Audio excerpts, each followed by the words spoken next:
Call of Duty World at War.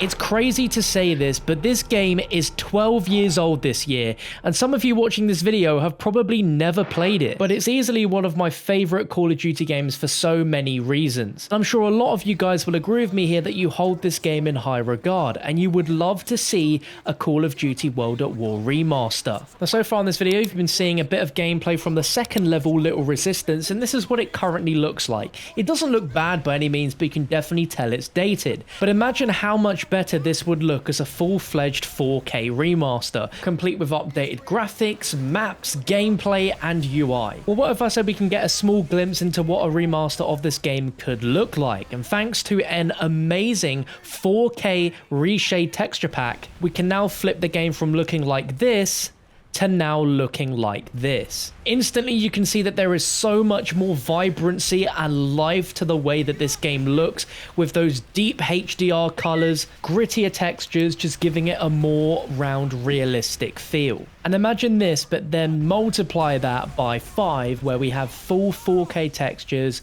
fully updated graphics, putting it on the Modern Warfare engine, and then having those clean, beautiful new animations, but in this gritty World War setting. And not only was this game renowned for its really incredible campaign and multiplayer setting, but also the birth of zombies. This is where it all began for Treyarch Zombies here. And with this gameplay footage, you are seeing the game in 4K with those upscaled textures, so it might look very familiar to what you remember it looking like, but trust me, this looks so much better than that.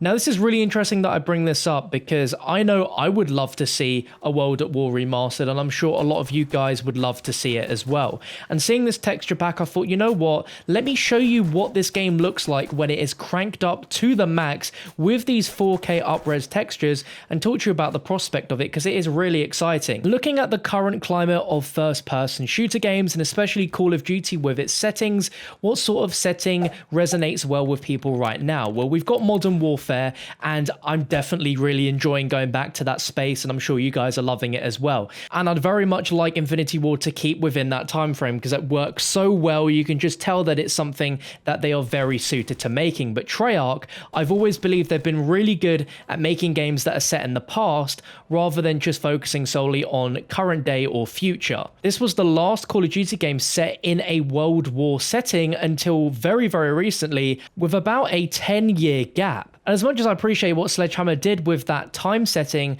I just feel like since this was my very first Call of Duty game set in that era, Treyarch have just nailed the expectation right there and then. It contains some absolutely unique characters which we still remember and have today, such as Reznov in the iconic mission Vendetta, which is one of the best sniping missions I think there's been in any Call of Duty game apart from all Gillied Up. It just introduces the setting, it introduces Reznov as a character as well, and the overall gameplay mechanics just work so well. And then how can we forget without touching on zombies? And when you look at how good Nakda and Toten looks in its original look with these textures, it looks awesome. And I know we've had this map remastered so many times, as well as all the other maps in this game, that it's iconic now. So it's hard to imagine if the zombies portion would be remastered, because more times than I've had hot dinners, but I really think if the whole game was remastered with a really authentic, gritty look on that Modern Warfare engine,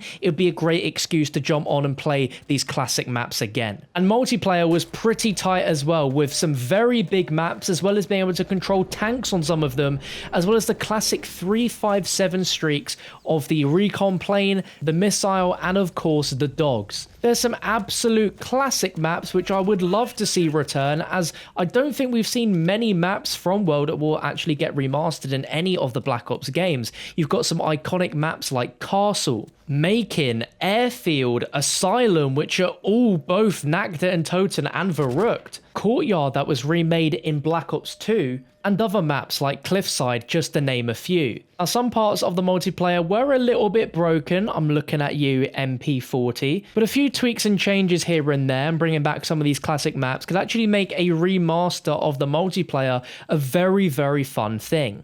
Now, it's funny I bring this up because about 2 years or so ago, the idea of Call of Duty World at War Remastered was actually a very, very big deal, because there were a lot of rumors circulating that we were going to get a remaster of World at War that year along with Black Ops 4. And the reason why people suspected that is that there was a GameStop listed merchandise photo which was leaked from a worker at GameStop, which confirmed that the name of the COD game that year was Black Ops 4, and that was leaked months before the reveal happened. This was about 2 or 3 weeks before the name was even revealed. And the image of the merchandise sort of warehouse listing showed several Black Ops 4 themed items coming in. But then interestingly, on the same page to do with Black Ops 4, there was a display box for Call of Duty World at War being an oversized box as a promotional item, listed as being a new thing in their inventory, which had a estimated time arriving to the warehouse as unknown. At the time, we all started going crazy because this particular merchandise image can show that there was going to be some sort of promotional item for Call of Duty Black Ops 4. And that suggested that perhaps a World at War remaster was actually on the cards at some point during that year. And it did make a lot of sense if World at War Remastered did actually happen in that time frame, because we saw with Infinite Warfare, Call of Duty Modern Warfare Remastered was also bundled with that game. And there was so much hype and speculation at that point about a Modern Warfare 2 remaster being something that was going to happen soon. I mean, there's been so many weird leaks about that particular remaster over the years that I'm very surprised that we've not actually heard or seen anything else about that. But if Modern Warfare got a remaster, and there seemingly has been plans to remaster more Modern Warfare games, then it only makes sense that Treyarch and their Call of Duties get the same treatment and World at War gets a remaster. So if this were to become a thing, how would it be delivered? What would the package be? Would it be free-to-play Call of Duty where they support it with microtransactions but only through cosmetic items? Well, when you look at things like Call of Duty Mobile, there seems to already be some mindset that Activision are hurtling towards, which I think is only good because they've realized that, you know, grievous microtransactions are not the way forward. And something like that would work really well. Or would they want to charge $5 to $10 maybe if it was a very significant upgrade and it was something that you could just download off the digital stores for Xbox and PlayStation?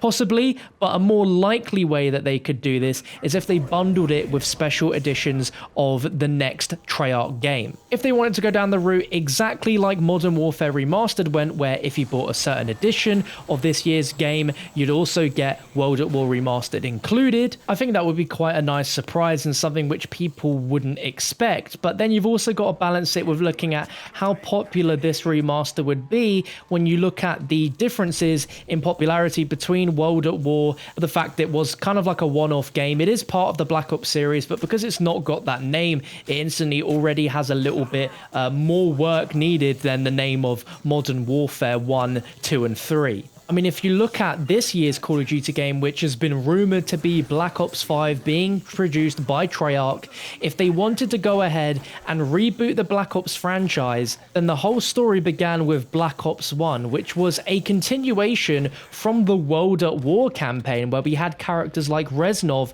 making a return. And of course, you can't really begin the origins of the Black Ops story without including World at War, since World at War was the prerequisite game before Black Ops, because whilst the story didn't follow everything that happened in World at War, we do have a lot of returning characters from World at War in Black Ops, such as Reznov and Dmitry Petrenko, who you guys might not remember, but he's in World at War and also makes a flashback cameo in Black Ops 1 during the mission Project Nova. And on top of that, it is almost a given that Treyarch are going to start a brand new zombie story, which is completely separate from Ether and won't contain any of those original fan favorite maps that we know and love so well. We've got a big chunk of them already in Black Ops 3 and they look amazing, but imagine if you took the original 4 maps and had them exactly as they were, but in that Modern Warfare engine, and having an option of having them playable as they originally were back in 2008, or by having some of the more complex systems that we have now in zombies, such as gobblegums and elixirs, as well as pack-a-punch and things like that. Either way, there's something very special about World at War, and there's something about this game that no matter how many years it's been, people will still come back and have a lot of nostalgia for it, albeit the soundtrack, even the main menu, some of the campaign missions, the multiplayer maps, and of course, the iconic 4 maps that started it all in zombies. You could say I'm being overly nostalgic and looking at it with rose-tinted glasses, but back in the day, this was a very, very popular Call of Duty game and was really the catalyst for Treyarch to create the Black Ops series and the foundations of what we know today, including of course those iconic zombies maps and the mode in general. Thank you so much for watching, guys. Let me know your thoughts in the comments below. If they were to make a remaster of World at War,